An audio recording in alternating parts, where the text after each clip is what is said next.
Law of photochemistry. तो हम law of photochemistry किस प्रकार से दर्शा सकते हैं, एक तो है फर्स्ट लॉ और एक है सेकंड लॉ। तो यानी हम कहेंगे फोटोकेमिस्ट्री का फर्स्ट लॉ हो गया और दूसरा हमने सेकंड लॉ कह दिया। फर्स्ट लॉ को हमने कहा ग्रोथस ड्रॉपर लॉ और सेकंड हो गया स्टार्क आइंस्टीन लॉ। अब इस लॉ के अनुसार क्या है, मैं लाइट इज इंसिडेंट, जब किसी मीडियम पर लाइट इंसिडेंट होती है, only the fraction of light which absorb by reacting species are responsible for chemical changes. Reflected and transmitted light does not produce such effect. यानी कि अगर लाइट को किसी मीडियम पर इंसिडेंट करते तो उसमें जो भी केमिकल चेंज होते हैं वो केवल एब्जॉर्ब पार्ट के कारण होते हैं। तो only the fraction of light which absorb by reacting species, यानी जो भी उसमें चेंजेस होंगे वो किस कारण से होंगे, वो एब्जॉर्ब पार्ट के कारण होंगे, रिफ्लेक्टेड और ट्रांसमिटेड पार्ट के कारण नहीं होंगे। दूसरा आ गया second law, each molecule that take part in photochemical reaction absorb only one quantum of light. यानी अगर आपने लाइट को इंसिडेंट करा तो एक मॉलिक्यूल एक क्वांटम का ही एब्जॉर्प्शन करता है। एक क्वांटा की एनर्जी क्या हो गई, ई बराबर एच न्यू। इसको हम यूं भी कह सकते हैं, one molecule one quantum of light. तो अगर एक मोल है तो उस स्थिति में हम क्या कहेंगे, तो उस स्थिति में हम कहेंगे ई बराबर N A H nu. N A क्या हो गया, यहां पर एन ए हो गया अवोगाद्रो संख्या। तो उस स्थिति में हम उस एनर्जी को किसके बराबर बोलेंगे, इस एनर्जी को किसके बराबर, तो हम कहेंगे वन आइंस्टीन। तो यानी one molecule absorb one quantum of light, whereas one mole absorb one Einstein of light. तो ये हो गया वन आइंस्टीन। और ये जो एन ए एच न्यू को हम किसके बराबर बोल सकते हैं, सी अपॉन लैम्डा। तो ये इस तरह से हमें ध्यान रखना है। अब after absorption of quantum of light molecule become electronically excited. यानी मॉलिक्यूल इलेक्ट्रॉनिकली एक्साइटेड हो जाता है क्योंकि ये यूवी विजिबल का एब्जॉर्प्शन कर रहा है। और यूवी विजिबल स्पेक्ट्रोस्कोपी में जैसे हमने देखा है कि ये जो एक तरह से उसे इलेक्ट्रॉनिक स्पेक्ट्रोस्कोपी भी कहते हैं, क्योंकि मॉलिक्यूलर इलेक्ट्रॉन का ट्रांजिशन होता है लोअर लेवल से हायर लेवल की ओर। तो excited molecule can shows following process. तो जो जब मॉलिक्यूल इलेक्ट्रॉनिकली एक्साइटेड हो गया, ये हमने एक्साइटेड मॉलिक्यूल बताया, तो ये निम्न प्रकार के प्रोसेस दिखा सकता है। ये एक्साइटेड मॉलिक्यूल फोटोकेमिकल रिएक्शन दर्शा सकता है, ये थर्मल डीएक्टिवेट हो सकता है, ये फ्लोरोसेंस दिखा सकता है और ये फॉस्फोरोसेंस दिखा सकता है। अब इनका क्या तात्पर्य, यह भी आपके आगे आएगा जब हम टॉपिक लेंगे जेमिलोव्स्की डायग्राम। सबसे पहले हम बात करें इलेक्ट्रॉनिक एक्साइटेशन क्या है। अब यहां हमने लिखा है mainly 4 type of excitation occur in the molecule. यानी मॉलिक्यूल में 4 तरह के एक्साइटेशन मुख्य रूप से पाए जाते हैं। ये हम पहले यूवी में देख चुके होंगे। ये सिग्मा, सिग्मा स्टार, यहां पाई, ये पाई स्टार और बीच में हमने ले लिया एन। तो ये सिग्मा से सिग्मा स्टार ट्रांजिशन, यानी जब मॉलिक्यूल रेडिएशन को एब्जॉर्ब करता है, यूवी विजिबल रेडिएशन को, तो सिग्मा सिग्मा स्टार ट्रांजिशन, पाई से पाई स्टार ट्रांजिशन, एन से सिग्मा स्टार ट्रांजिशन और एन से पाई स्टार ट्रांजिशन। 4 तरह के मेनली ट्रांजिशन पाए जाते हैं। अब 4 तरह के जो ट्रांजिशन होते हैं तो उनकी जो एनर्जी का ऑर्डर क्या होगा, तो सबसे ज्यादा सिग्मा से सिग्मा स्टार के लिए आवश्यक होगी, फिर उसके बाद एन से सिग्मा स्टार, फिर पाई से पाई स्टार और फिर एन से पाई स्टार। एन से पाई स्टार इतना कम गैप है, एन से पाई स्टार, ये हमने इसका क्रम बताया। अब जब हम कहते हैं जब इलेक्ट्रॉन जो होता है वो एक्साइटेड होता है, तो वो एक्साइटेड होता है, उसकी 2 प्रकार की अवस्थाएं होती है। एक तो होता है एक्साइटेड सिंगलेट स्टेट और एक होता है एक्साइटेड ट्रिपलेट स्टेट। सबसे पहले हमने यहां लिखा है ग्राउंड स्टेट, जिसको हमने बोला है सिंगलेट स्टेट। अब सिंगलेट स्टेट और ये ट्रिपलेट स्टेट ये किससे निकालते हैं, ये स्पिन मल्टीप्लिसिटी फॉर्मूला होता है 2s+1। अब यहां जैसे हम मान लो सिंगलेट की बात करते हैं, सिंगलेट में क्या हो जाएगा, s जो होगा, s का मान 1/2 माइनस 1/2 यानी 0, क्योंकि दोनों स्पिन एक दूसरे के अपोजिट है। इलेक्ट्रॉन की दोनों स्पिन एक दूसरे के अपोजिट, चाहे इसमें ले और चाहे हम इसके अंदर ले, तो दोनों में s टोटल आ गया 0। तो स्पिन मल्टीप्लिसिटी यानी स्पिन मल्टीप्लिसिटी ये किसके बराबर हो गई, 2 × 0 + 1 यानी 1 के बराबर। तो इसलिए इसको बोल दिया सिंगलेट। अब इस वाले में क्या है, दोनों इलेक्ट्रॉन की स्पिन एक दूसरे के पैरेलल है। तो ऐसी स्थिति में हम कैसे बोलेंगे, 2s + 1 यानी 2 और यहां पर क्या हो जाएगा, s half plus half, s किसके बराबर हो गया, हाफ प्लस हाफ, तो यानी 1 के बराबर। तो यहां हमने कर दिया 2 + 1, 2 × 1 + 1, तो यानी आ गया 3। इसलिए इसको तो कहा ट्रिपलेट स्टेट और इसको क्या कह दिया, सिंगलेट स्टेट। अब मान लो एक इलेक्ट्रॉन होता, तो 2 × 1/2 + 1, तो स्पिन मल्टीप्लिसिटी इसमें क्या हो जाती, इसमें हो जाती 1 और 1 + 1 यानी 2, यानी इसको हम बोल देते डबलेट स्टेट। तो इस तरीके से हम स्टेट निकालते हैं। तो जब इलेक्ट्रॉन जो होगा वो सिंगलेट स्टेट से एक्साइटेड होगा, तो सबसे पहले हमें एक्साइटेड सिंगलेट स्टेट प्राप्त होगी और फिर उसके बाद एक्साइटेड ट्रिपलेट स्टेट प्राप्त होगी। ये जो एक्साइटेड सिंगलेट स्टेट होती है, यहां पर इलेक्ट्रॉन एक्साइटेड स्टेट के अंदर ही एक दूसरे के अपोजिट स्पिन में होते हैं। ये वाली जो स्टेट है उसके बाद ये स्टेट प्राप्त होती है। डायरेक्ट कभी भी S0 से T1 स्टेट प्राप्त नहीं होती, because the change in multiplicity is the forbidden process. और यही कारण है कि S1 से T1 जो प्रोसेस होता है वो भी स्लो होता है। ट्रिपलेट स्टेट सिंगलेट स्टेट की तुलना में अधिक स्टेबल है, क्योंकि ये पैरेलल है। पैरेलल के कारण क्या हो गई, ये दूर दूर हो गए, इलेक्ट्रॉन दूर दूर होने से उनके बीच में रिपल्शन कम होगा और ये ट्रिपलेट स्टेट क्या होगी, अधिक स्टेबल होगी। किसकी तुलना में, सिंगलेट की तुलना में। अब इसमें आता है जेवलॉस्की डायग्राम। अब जब मॉलिक्यूल जो होता है वो एक्साइटेड हो जाता है और एक्साइटेड होने के बाद उसमें डिफरेंट नंबर ऑफ फिनोमेना होते हैं, और वो फिनोमेना हमने किससे दिखाया है, जेवलॉस्की डायग्राम से।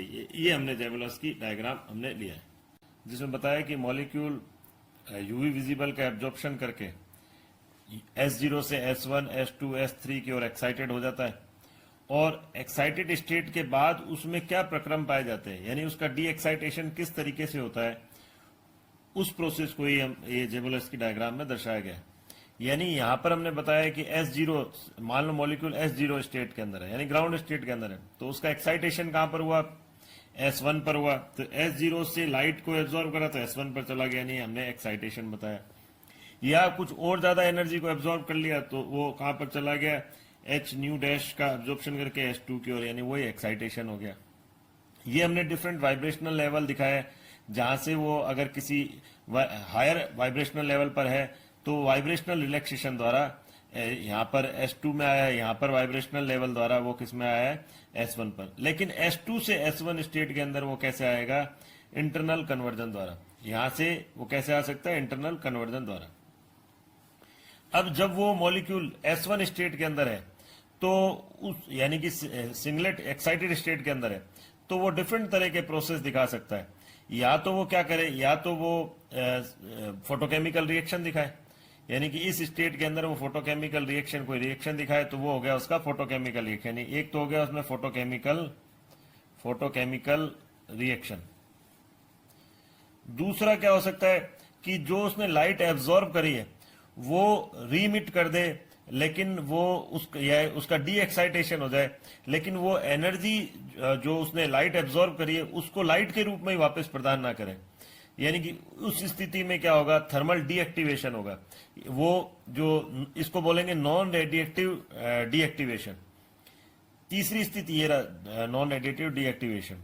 तीसरी स्थिति ये हो सकती है कि जो उसने लाइट एब्जॉर्ब करी है वो खुद भी वापिस से डी एक्साइटेड हो जाए, और डी एक्साइटेड हो तो जो एब्जॉर्ब लाइट है वो किसके रूप में दे, वो रेडिएशन के रूप में ही दे, वो लाइट के रूप में ही प्रदान करे, तो उसे बोलते हैं फ्लोरोसेंस। यानी कि इसे तो बोलेंगे नॉन रेडिएटिव डीएक्टिवेशन, ये हो जाएगा रेडिएटिव डीएक्टिवेशन। तो फ्लोरोसेंस प्रोसेस है जिसमें रेडिएटिव डीएक्टिवेशन है, यानी जो उसने लाइट एब्जॉर्ब करी उसको लाइट के रूप में ही प्रदान कर रहा है या उसको रेडिएशन के रूप में प्रदान कर रहा है। ये हो गया उसका तीसरा प्रोसेस। और चौथा प्रोसेस हो सकता है वो इंटर सिस्टम क्रॉसिंग के द्वारा T1 स्टेट में आ जाए। हमने बताया भी था कि T1 स्टेट जो होती है वो ज्यादा स्टेबल होती है किसकी तुलना में, S1 स्टेट की तुलना में। अब ये हमने दिखा भी दिया, यहाँ पर S1 से S0 की ओर आ गया तो वो क्या हो गया, H न्यू वापस ये दे रहा है, ये इसकी जो फ्लोरोसेंस की फ्रीक्वेंसी हो गई, न्यू F से हमने इसको दर्शा दिया। ये वाला हमने बता दिया, ये हो गया। या S1 से S0 की ओर, और जो लाइट उसने एब्जॉर्ब करी तो वो किसके रूप में दे रहा है, हीट के रूप में, यानी उसको हमने क्या बोला है, नॉन रेडिएटिव डीएक्टिवेशन या थर्मल डीएक्टिवेशन भी उसे कहा है। अब यहां पर आता है कि जो अगर ये मान लो T1 स्टेट के अंदर है, T1 स्टेट में भी अब यहां पर 3 प्रोसेस होंगे। यहां तो हमने पिछले में तो क्या कहा था, S1 स्टेट में 4 प्रोसेस हुए, जिसमें हमने कहा फोटोकेमिकल रिएक्शन, थर्मल डीएक्टिवेशन, और हमने कहा फ्लोरोसेंस, और चौथा हमने कहा कि वो S1 से T1 की ओर चला जाए। तो इसको बोलते हैं inter system crossing, inter system crossing. अब यहां T1 में भी वो कितने प्रोसेस दिखा सकता है, अब की बार इंटर सिस्टम क्रॉसिंग तो नहीं होंगे, लेकिन बाकी के 3 प्रोसेस होंगे। यानी कौन कौन से, एक तो फोटोकेमिकल रिएक्शन दिखाए वो, यानी यहां पर भी वो क्या दिखा दे, फोटोकेमिकल रिएक्शन दर्शा दे, और फोटोकेमिकल रिएक्शन। और दूसरा क्या कर सकता है, जो उसने लाइट एब्जॉर्ब करी, अब की बार वो वापस वही नॉन रेडिएटिव डीएक्टिवेशन द्वारा, यानी थर्मल डीएक्टिवेशन द्वारा वो S0 स्टेट की ओर आ जाते हैं, यानी यहां पर भी हमने लिख दिया थर्मल डीएक्टिवेशन। और तीसरा, जो उसने लाइट एब्जॉर्ब करी उसको रेडिएशन के रूप में ही वापस से प्रदान कर दे, यानी इसको बोलेंगे रेडिएटिव डीएक्टिवेशन। ये होगा, ये रहा फॉस्फोरेसेंस, यानी ये दूसरा प्रोसेस हो गया, और ये तीसरा प्रोसेस ये हो गया फॉस्फोरेसेंस। तो इस प्रकार से यहां पर 3 प्रोसेस पाए जाते हैं T1 स्टेट के अंदर, और यहाँ S1 स्टेट के अंदर कितने प्रोसेस पाए जाते हैं, 4 प्रोसेस पाए जाते हैं। तो ये हमने लिख भी दिया यहाँ पर, T1 से S0 की ओर प्लस H न्यू P लिखा है, यानी कि ये हो गई जो न्यू पी है वो किसकी दिखा रहा है, फॉस्फोरेसेंस की फ्रीक्वेंसी। ये वाला प्रोसेस हो गया। S1 से T1, और यहां ऊपर की तरफ लिखा है न्यू, यानी S1 से T1 ये कौन सा हुआ, इंटर सिस्टम क्रॉसिंग। और T1 न्यू से T1 ये इसको बोला हमने वाइब्रेशनल रिलैक्सेशन, यानी कि ये जब यहां से यहां पर आए तो किसी भी स्टेट में आ सकता है, वाइब्रेशनल लेवल पर किसी पर भी आ सकता है। और जब इसमें नीचे अंदर की ओर आ रहा है वापस से, तो वाइब्रेशनल रिलैक्सेशन का, यानी किसी हायर वाइब्रेशनल लेवल से इधर ग्राउंड स्टेट की ओर या लोअर वाइब्रेशनल लेवल की ओर आया। और S2 से S1 जो हो रहा है उसको हमने बोला है इंटरनल कन्वर्जन, S2 से S1 की ओर, ये इंटरनल कन्वर्जन। इससे पहले मैं आपको फोटोकेमिस्ट्री की क्लासेस में बता चुका हूं कि फोटोकेमिकल रिएक्शन क्या होती है। फोटोकेमिकल रिएक्शन वह रिएक्शन है जो कि लाइट से इनिशिएटेड होती है, जो कि यूवी लाइट भी हो सकती है और विजिबल लाइट भी हो सकती है, जिसकी रेंज हमने कही थी 200 nm से लेकर 800 nm तक। इसके बाद मैंने आपको बताया था फोटोकेमिकल और थर्मल रिएक्शन में डिफरेंस क्या होते हैं। थर्मल रिएक्शन जो नॉर्मल रिएक्शन हम बात करते हैं, लेकिन सबसे जो मेन डिफरेंस इसमें होता है वो होता है कि थर्मल रिएक्शन वो स्पॉन्टेनियस होती है, जबकि जो फोटोकेमिकल रिएक्शन है वो नॉन स्पॉन्टेनियस नेचर की होती है। इसके बाद हमने लिया लैम्बर्ट बियर नियम, जिसमें हमने कहा था जो लाइट जब किसी मीडियम पर पड़ती है तो जो एब्जॉर्बेंस होता है वो डिपेंड करता है कंसंट्रेशन और थिकनेस ऑफ मीडियम पर।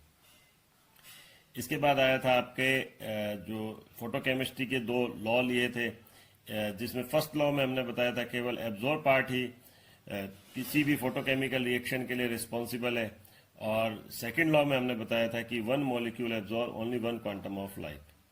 और फिर हमने लिया था जेवलस्की डायग्राम, जहां हमने बताया था कि जब मॉलिक्यूल लाइट को एब्जॉर्ब करता है या क्वांटम को एब्जॉर्ब करता है तो वो एक्साइटेड हो जाता है, और एक्साइटेड स्टेट में वो क्या क्या अपनी पोजीशन, या एक्साइटेड स्टेट में वो क्या क्या प्रोसेस को दर्शा सकता है। तो हम कहते हैं कि ये मान लो, हमने कहा कि वो S1 स्टेट में, जो डायग्राम में पहले आपको बता चुका हूं, मान लो वो S1 स्टेट के अंदर है, तो मॉलिक्यूल क्या दर्शा सकता है, S1 स्टेट में फोटोकेमिकल रिएक्शन को दर्शा सकता है। दूसरा, वो फ्लोरोसेंस को दर्शा सकता है, जिसमें हम कहते हैं कि रेडिएटिव डीके कहलाता है। ये थर्मल डीएक्टिवेशन दर्शा सकता है, जिसे हम बोलते हैं नॉन रेडिएटिव डीके। और वो इंटर सिस्टम क्रॉसिंग बता सकता है, यानी कि S1 से उसका T1 स्टेट की ओर ट्रांजिशन हो जाए। ये जो इंटर सिस्टम क्रॉसिंग है, ये यानी कि यहाँ पर स्पिन मल्टीप्लिसिटी में चेंज हो रहा होता है। तो inter system crossing from S1 to T1। अब दूसरी स्टेट है T1 स्टेट, जहां वो अगर जब T1 पर आ जाता है तो वहां पर भी वो फोटोकेमिकल रिएक्शन दर्शा सकता है, वो फॉस्फोरोसेंस दर्शा सकता है। फॉस्फोरोसेंस भी वही रेडिएटिव डीके जैसे फ्लोरोसेंस है, और वो थर्मल डीएक्टिवेशन दर्शा सकता है, जैसे कि नॉन रेडिएटिव, जिसको हम नॉन रेडिएटिव डीके कहते हैं। अब दोनों प्रोसेस में जो फोटोकेमिकल रिएक्शन होती है, तो वहां दोनों में ही प्रोडक्ट क्या होते हैं, डिफरेंट प्रोडक्ट का निर्माण होता है। अब इसमें नेक्स्ट टॉपिक आता है एनर्जी ट्रांसफर इन फोटोकेमिकल रिएक्शन और फोटोसेंसिटाइजेशन रिएक्शन। अब ये कोई जरूरी नहीं है कि मॉलिक्यूल जो है वो लाइट के प्रति सेंसिटिव हो, डायरेक्टली लाइट के प्रति सेंसिटिव हो और वो फोटोकेमिकल रिएक्शन दर्शाए, ऐसा कोई जरूरी नहीं है। तो ऐसे में हम क्या करते हैं कि एक सेंसिटाइजर को डालते हैं, यानी एक फोटो सेंसिटाइजर को डालते हैं जो खुद तो लाइट एब्जॉर्ब करता है और अपनी लाइट को ट्रांसफर कर देता है दूसरे मॉलिक्यूल को, और दूसरे मॉलिक्यूल के साथ रिएक्शन, अब फोटोकेमिकल रिएक्शन पाई जाती है। जैसे हमने कहा यहाँ हमने लिख भी रखा है, there are certain reaction which are not photon sensitive directly, not capable to absorb radiation, but can be made sensitive by adding small amount of certain other material which can absorb light themselves and stimulate the reaction without taking part in a reaction। यानी कि ये जो foreign substances है इस पर तो हमने क्या करा, लाइट डाली, इसने लाइट को एब्जॉर्ब कर दिया, और ये मान लो हमने कहा ए है, और या हम डी से इसको दर्शाते हैं, और इस डी ने अपनी एनर्जी किसको ट्रांसफर कर दी, ए को हम एनर्जी ट्रांसफर कर दी। तो अब रिएक्शन डी के साथ नहीं हो रही, बल्कि फोटोकेमिकल रिएक्शन अगर ए के साथ हो रही है तो ये डी है, ये फोटोसेंसिटाइजर का काम कर रहा है, या इस रिएक्शन को हम क्या बोलेंगे, photosensitization reaction. This foreign molecule absorb energy, यानी ये फॉरेन मॉलिक्यूल जो है एब्जॉर्ब लाइट को एब्जॉर्ब कर रहा है, and become excited and then pass on the energy to one of reacting species, और रिएक्टिंग स्पीसीज को वो ट्रांसफर कर रहा है, and thus activated them for a reaction. Such added foreign molecule is known as photosensitizer, and phenomena is called photosensitization reaction।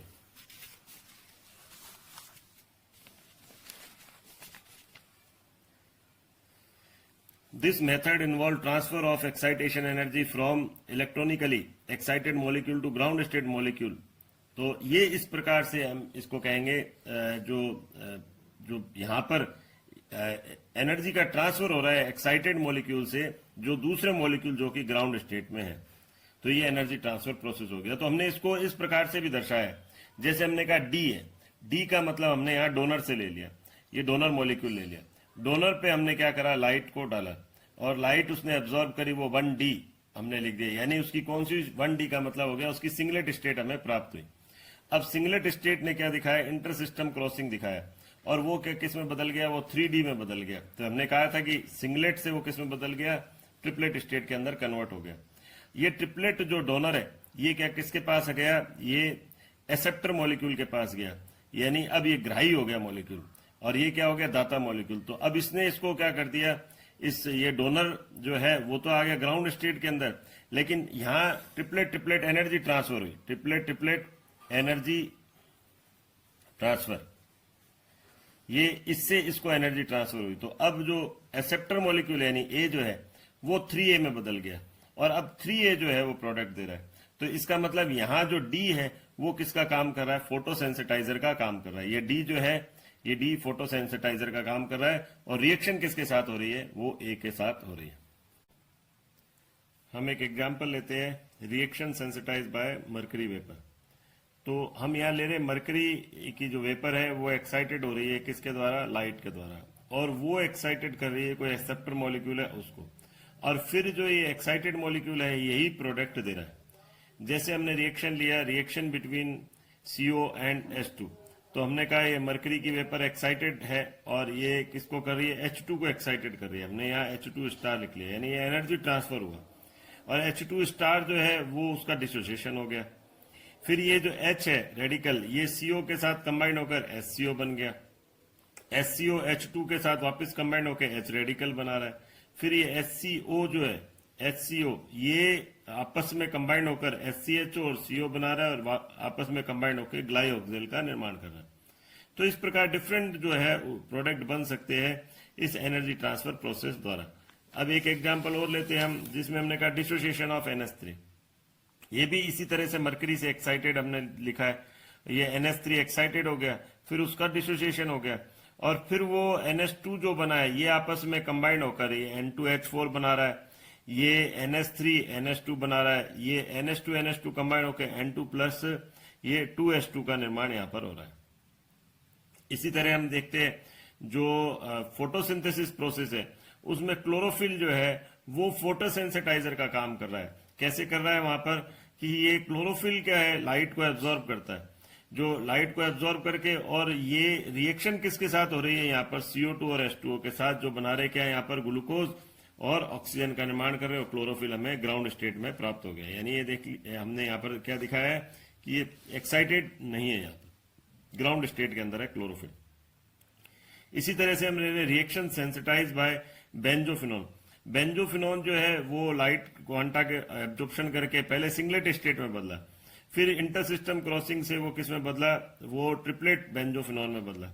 Triplet benzophenone butadiene के साथ reaction कर रहा है, और अब ट्रिपलेट ट्रिपलेट एनर्जी ट्रांसफर हुई। यानी यहां पर कौन सी हुई, ट्रिपलेट ट्रिपलेट एनर्जी ट्रांसफर। तो यहां ट्रिपलेट ट्रिपलेट एनर्जी ट्रांसफर हुई। तो अब ट्रिपलेट ट्रिपलेट एनर्जी ट्रांसफर हुई, तो ये ट्रिपलेट हमें क्या मिल गया, ब्यूटाडाइन मिल गया, और बेंजोफिनोन ग्राउंड स्टेट में आ गया।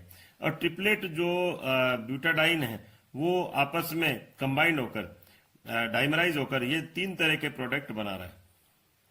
अब यहां आपको मैंने अभी बताया था सिंगलेट, एक मैंने आपको टॉपिक बताया था कि सिंगलेट में जो प्रोडक्ट है वो भी सिंगलेट में अवस्था में भी फोटोकेमिकल रिएक्शन होती है, और ट्रिपलेट अवस्था में भी फोटोकेमिकल रिएक्शन होती है। जैसे ये मैंने आपको बताया था कि सिंगलेट स्टेट में भी फोटोकेमिकल रिएक्शन दे रहा है और ट्रिपलेट में भी फोटोकेमिकल रिएक्शन दे रहा है। तो क्या यहाँ पर ये दोनों जो प्रोडक्ट है वो सेम होंगे? नहीं, ये दोनों प्रोडक्ट यहाँ पर सेम नहीं होते। क्यों नहीं होते? क्योंकि दोनों में उसका एनर्जी कंटेंट्स जो है वो डिफरेंट होता है। तो ऐसे में क्या करते हैं हम, ऐसे में जो प्रोडक्ट बनेगा, तो ट्रिपलेट में तो हम बता ही चुके हैं कि ट्रिपलेट जो ब्यूटाडाइन की अवस्था है वो हमें कैसे प्राप्त हुई, ट्रिपलेट ट्रिपलेट एनर्जी ट्रांसफर द्वारा। तो अगर मान लो सिंगलेट हम लेते हैं, सिंगलेट ब्यूटाडाइन लेते हैं, तो हम कैसे, तो हमारा प्रोडक्ट किस प्रकार से बनता है? तो प्रोडक्ट इस प्रकार से है, जैसे हमने लिया मान लो ये ट्रिपलेट का, ये सिंगलेट का, सॉरी, ये सिंगलेट एक्साइटेड स्टेट है, और सिंगलेट अवस्था में क्या हो जाएगा, ये एक इलेक्ट्रॉन इधर की तरफ हो गया, ये एक इलेक्ट्रॉन इधर ट्रांसफर हुआ, यानी हमें मिल गया इस प्रकार से। एक तो ये हुआ, और एक हम ये दिखा सकते हैं इसमें सिस फॉर्म के अंदर, तो हमें मिल गया ऐसे। तो ये हमें किस में मिला, ये सिंगलेट स्टेट में मिला। ये जो मिले हमें सिंगलेट स्टेट के अंदर हमें प्रोडक्ट मिले, और ये ट्रिपलेट स्टेट के अंदर। तो आज एक बार हम इतना ही लेंगे, और नेक्स्ट टॉपिक जो है वो है क्वांटम यील्ड और आगे की ऑर्गेनिक रिएक्शन, जो नेक्स्ट क्लास में होगा। Thank you.